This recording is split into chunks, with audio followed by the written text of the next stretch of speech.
Business is operating in a more complex and volatile environment than it ever has done before. This makes decision making more complicated. There is uncertainty around every turn. For finance functions, that means we're operating in a transformed world. Finance is stopping looking at the past and it's looking at the present, it's looking at the future. The modern finance function sits alongside management and it supports decision making. It measures more than the money. It measures qualitative measures, it looks at future, and it does that to inform and influence boards and leaders to make the best decisions for their businesses. The new finance function forms a critical part of the business's ability to think in an integrated way.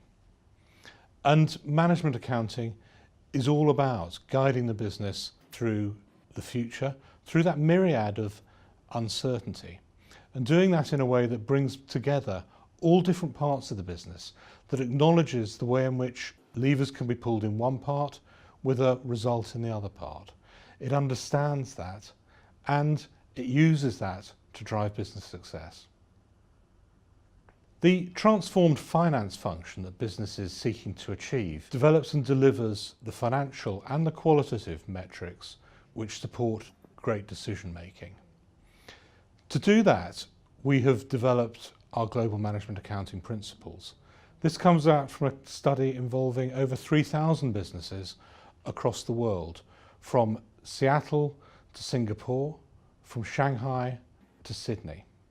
The global management accounting principles, for the first time, codify what good looks like and what best practice looks like in management accounting. They give CFOs an opportunity to benchmark their own operations against what best-in-class organisations are looking to do.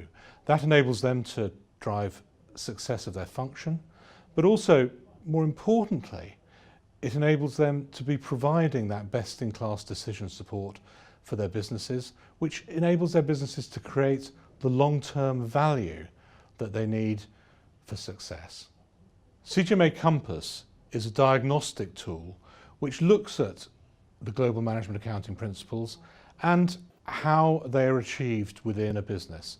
It produces a heat map of results which enable businesses to look across divisions, across functions, and see how they map against best in class. It enables them to really focus on areas, both geographic or functional, where they need to invest, where they need to put in time, where they need to drive improvement.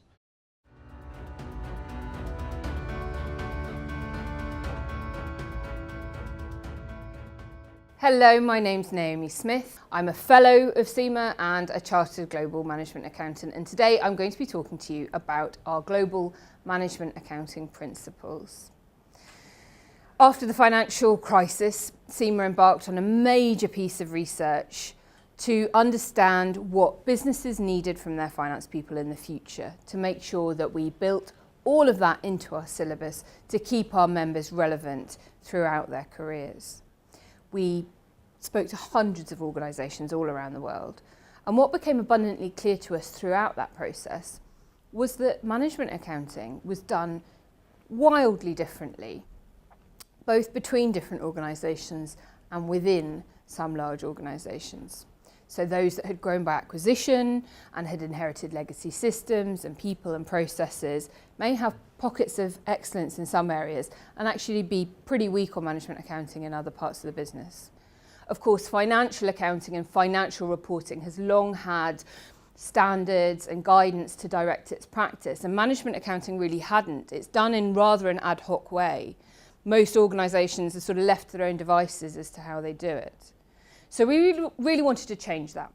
We wanted to say, okay, let's strip it all back and say what are the fundamental values and principles of our profession, this discipline of management accounting. If you strip it back, what makes it great, what makes it good? And let's seek to codify that, because we are the world's largest and leading organisation of management accountants, and we know what we're talking about, and we're going to talk to our members all around the world and make sure that we observe best practice and that we write it up.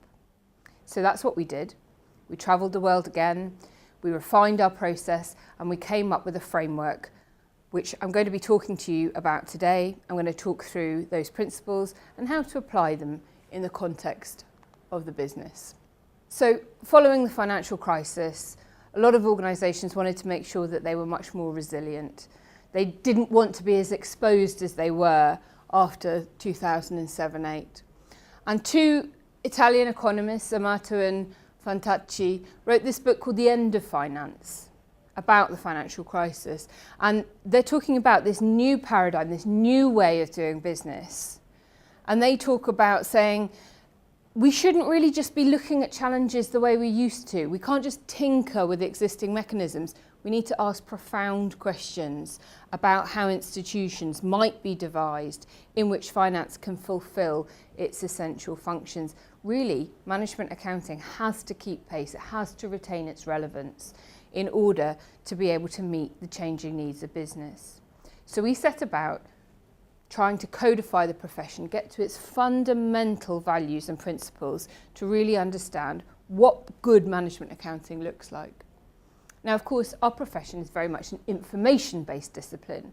And so when we pull together the definition of our profession, and again, this was tested with lots and lots and lots of organisations the world over, we came up with this, that management accounting is about the sourcing, analysis, communication and use of decision-relevant information. And that's information which is both financial and non-financial that can be used to help generate and preserve value for organisations. If there's one buzzword for this presentation, it's very much the word value. And we're going to be exploring what we really mean by that. How do we talk about value? Who is value for? And how is it generated? We also believe that all successful organisations have really great management accounting functions. But what is an effective management accounting function and how does it help to create success over time? How does it help organisations to be successful sustainably in both the short, medium and long term? Well, we would argue that it's about 4 Ps: people, principles, performance and practice. So that's highly competent professionals, finance people who really know what they're doing, applying the principles of their profession to improving the performance of their organisation to get that sustainable success over the short, medium and long term through the key areas of practice that you would expect accountants to be doing. So things like costing, budgeting, investment appraisal. I'm going to talk through each of these in a bit more detail to really help you understand how to apply principles in practice.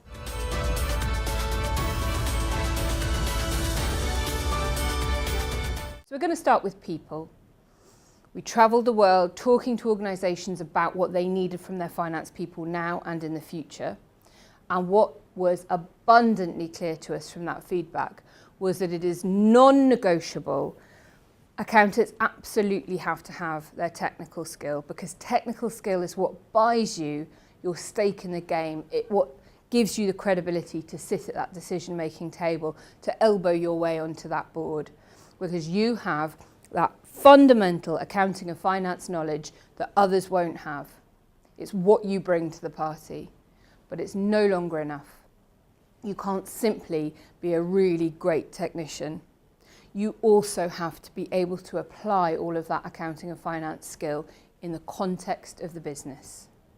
Management accounting, it sits at that crossroads between management and finance, and therefore management accounting has a really great concept of not only the business model, but also the wider operating environment, that macroeconomic context in which organisations exist.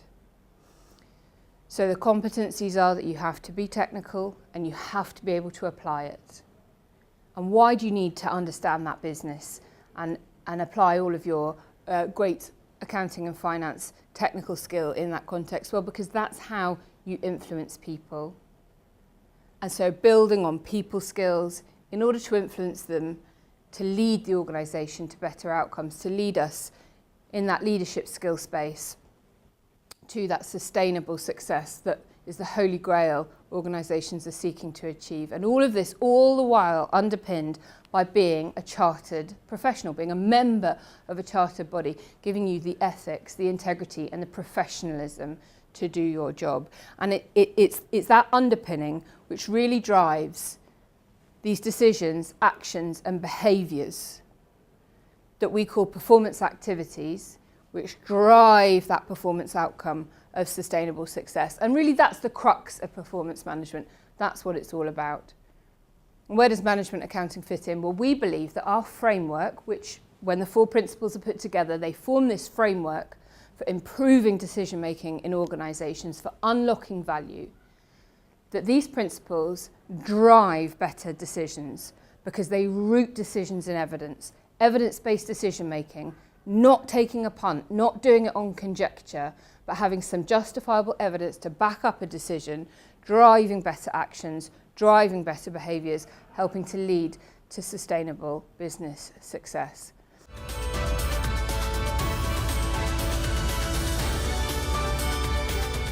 And I'm going to start with this first one in the top left-hand box around communication. Communication is vital. Management accounting has to begin and end with conversations, because if you don't understand what your customer needs, if you don't understand the decision that the business is trying to take, you're just not going to be able to have any kind of influence. It has to begin with communication. And in that first principle, there are 3 really important words: communicate, insight, and influence. You're communicating with people the insight that you've derived from being this great technical, business savvy finance business partner, and so you can influence the decisions that they're taking on a day-to-day basis in organisations. So when we talk about communication, as management accountants, we probably think we communicate all the time because we're constantly producing reports. But reporting isn't communicating. Reporting is an activity, whereas communication is an outcome. Communication is about tailoring your style to the audience, tailoring your communication to the decision that needs to be made as well as to that decision taker, all the while thinking about the purpose of what you're trying to achieve. And that takes us to insight, this word that gets bandied around so often, but what do we really mean by it? Well, I quite like the quote on the left-hand side, which says that it's like a refrigerator. When you open the door, the light comes on. Insight gives you that light bulb moment, that eureka, aha, now I get it. Other people say that it's how you reach beneath the surface, outside of conventional boundaries, grasping the essence of what really must be done, of the decision that needs to be taken. Combines creative thinking, analysis, intensity, intuition, knowledge, data, and imagination. Words you don't often associate with accountants, but you really do need to. Accountants really need to be getting much better at all of these things. But where do you find insight? It's all very well good talking about it and saying, okay, well, I understand what it is. Where do I get insight? You know, we live in a society where there is so much information. How do I extract insight from it? Well, Harvard Business Review did a blog recently, very useful, places to find insight, and they come up with 7 places that you can look for it. In anomalies, examining deviations from the norm. In confluence, where macro trends intersect one another, so you can look at where the lines cross, try and explore whether there's something going on there. Frustrations, pinpointing deficiencies in systems, understanding bottlenecks. Orthodoxies. This is about questioning orthodoxies, questioning conventional beliefs, not just accepting the status quo. Can you find insight if you disrupt it? Extremities, you can exploit deviance to find insight. You can go on voyages, learning from immersion elsewhere. And of course, analogies, borrowing from best practice in other industries or organisations that might have applicability to yours.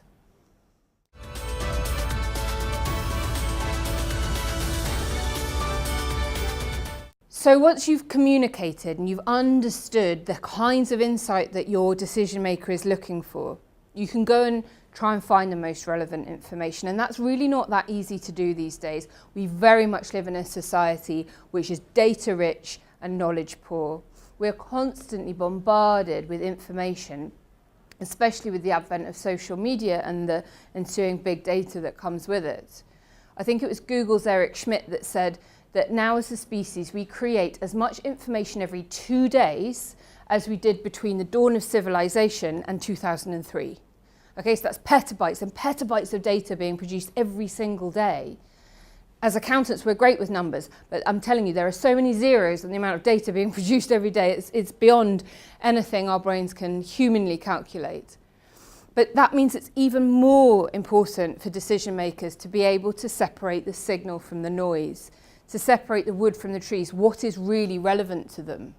And that's where management accountants can be incredibly powerful in an organisation, because they understand the financial and the non-financial. They won't just give you the numbers, they will also understand the context within which this organisation is operating to give you the information that is commercially relevant to you.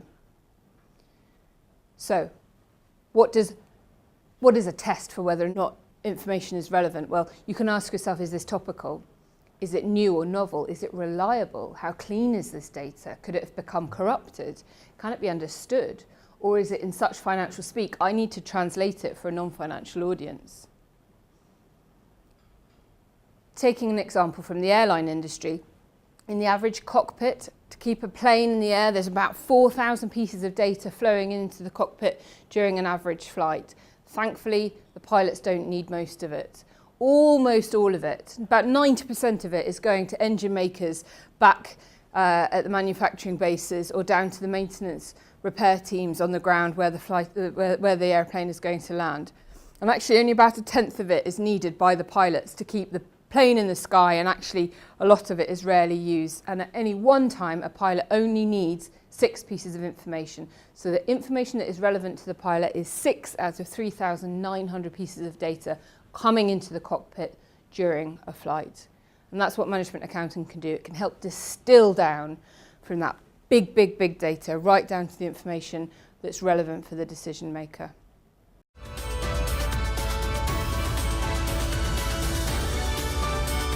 So we've communicated, we've sourced the great information, now we need to analyse it.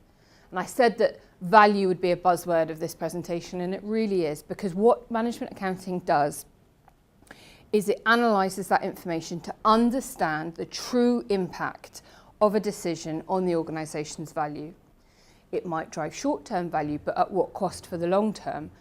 It's all about balance. It's also about thinking, who is this value for? Which customer? Is it going to generate value for somebody but erode it for somebody else? It's about understanding the scenario analysis, about stress testing, about sensitivity analysis. At what point do sales fall enough that means we start making a loss? How much have we got to play with? It's about giving you really good, justifiable, quantifiable recommendations on which to take a decision. Lord Leverhulme, often spoken about as the founding father of management accounting, said that half of my advertising is wasted. And the problem is, I just don't know which half. So what he was trying to infer is that he just didn't have the information he needed to run his business efficiently. I also say that maybe John Wanamaker said this quote, because I don't want to misattribute him, because on a quick Google, both of them seem to have said it at one time or another, and I'm not sure who said it first. But the point being, management accounting can help, because it will know, your management accountant will be able to know what is driving value in your organisation, and therefore what you can cut. We also know that value now isn't really captured properly on the balance sheet. You'll hear figures like 80% of an organisation's value now is no longer captured on the balance sheet, because so much value is intangible, and so much of that intangible asset value isn't actually disclosed in the balance sheet. And again, management accountants are really good at understanding value in its broadest term.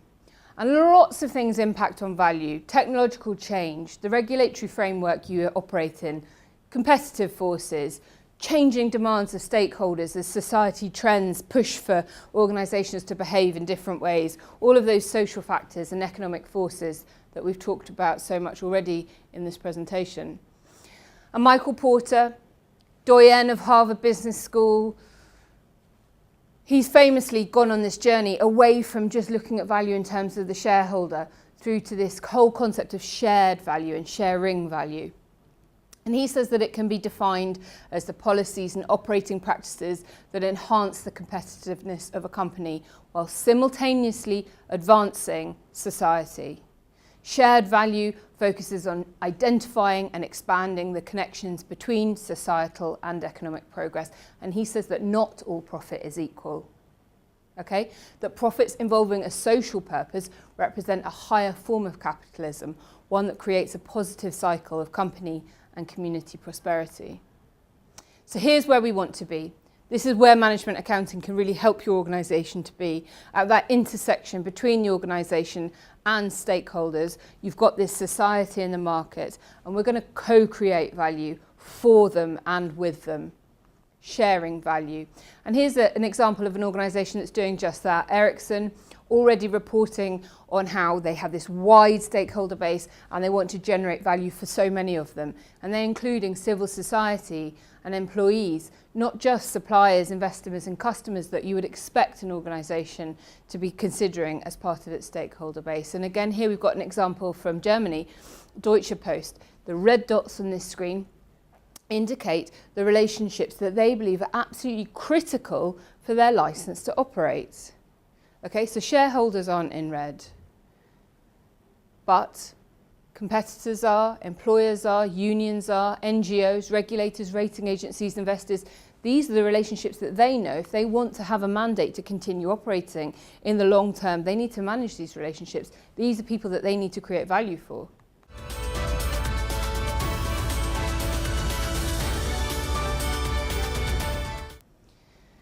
And that brings us to the fourth principle, because you can have had great conversations. You can have sourced the most relevant information and you can have analysed it using the most cutting edge techniques. But if you're not trusted, you're not going to achieve that influence. You're not going to get back to that persuasion. And it was Aristotle who talked about the art of persuasion being made up of ethos, pathos and logos. Ethos being that credibility to speak to your audience. Again, I refer you back to the technical underpinning that you have to have as an accountant. Be credible or your audience won't listen. You've got pathos, which is about your ability to empathise. That's back to the people skills and the communication. Understand the decision that they need to take, when they need to take it, the pressures they're under, deliver for them. And then logos. So ethos, pathos and logos is being logical. And that's obviously where the word logic extends from. And accountants, traditionally brilliant at the logos, probably need to do a bit more work on the ethos and the pathos. And that's where stewardship becomes so important.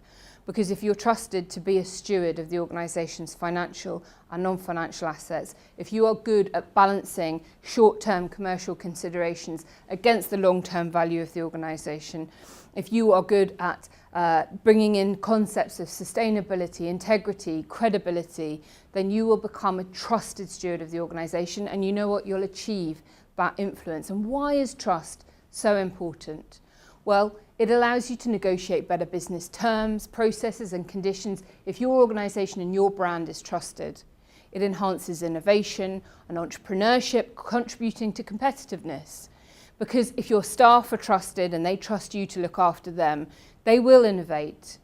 They know that it's an environment in which it's okay to fail if they're trying something new and trying to innovate and steal a march in your competition. And that means they'll be much more loyal and engaged and productive, and you'll have really great employee relationships. And in turn, that means they will have stronger external relationships up and down the value chain, because they'll be happy and engaged and go out and advocate for your business with the organisations they do business with.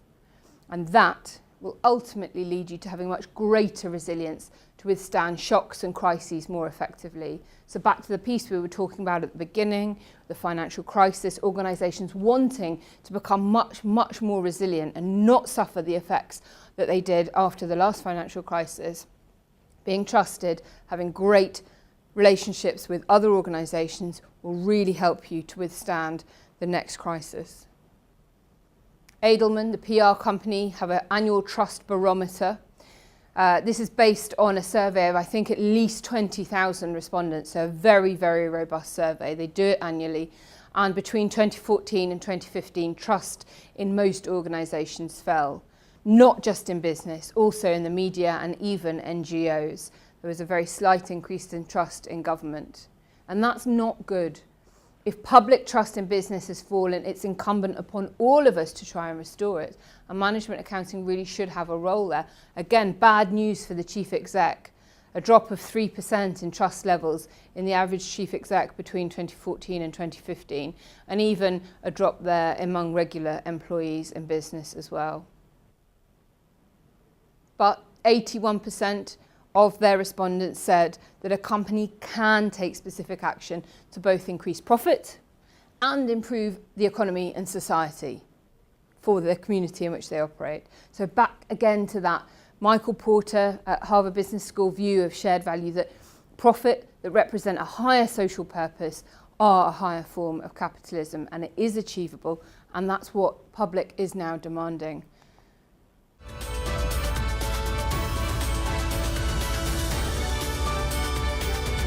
That brings me to the end of talking about the 4 principles. I did say there were 4 Ps though, as well as 4 principles. So we've got people, we've talked about the principles. Now we need to understand how we apply the skills of those people and the principles that they follow to enhancing the performance of the organisation.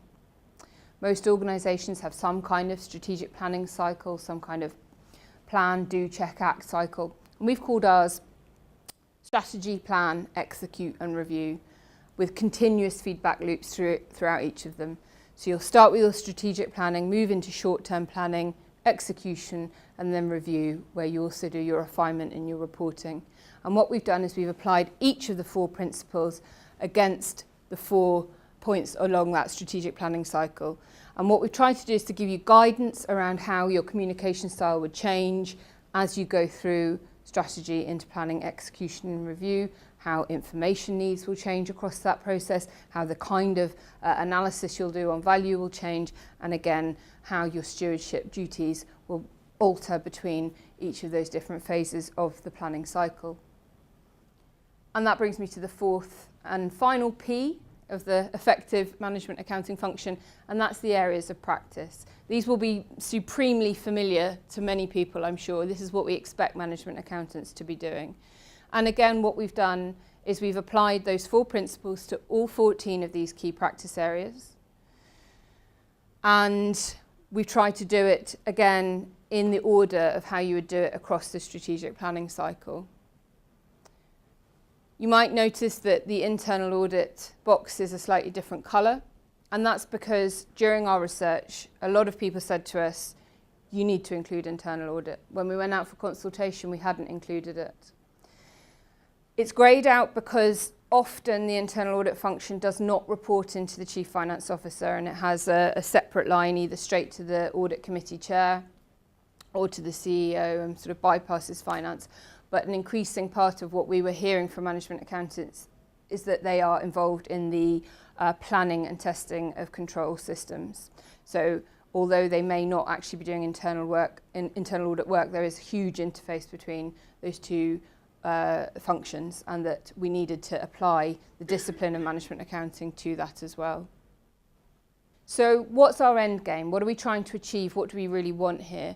Well, we so passionately believe that management accounting really is the way to unlock value in your organisation, because it forces organisations to root their decision making in evidence rather than conjecture, and that we do have this brilliantly holistic view of both the organisation and the context within which it's operating, that we want every CEO and every CFO the world over to assess their finance function against our management accounting principles.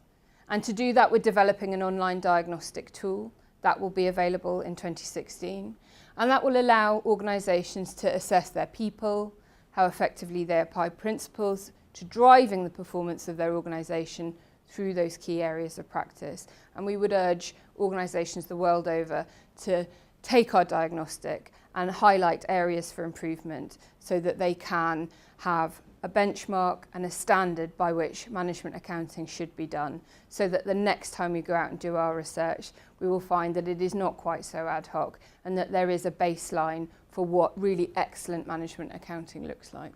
So there are 4 principles. I'm going to leave you with those.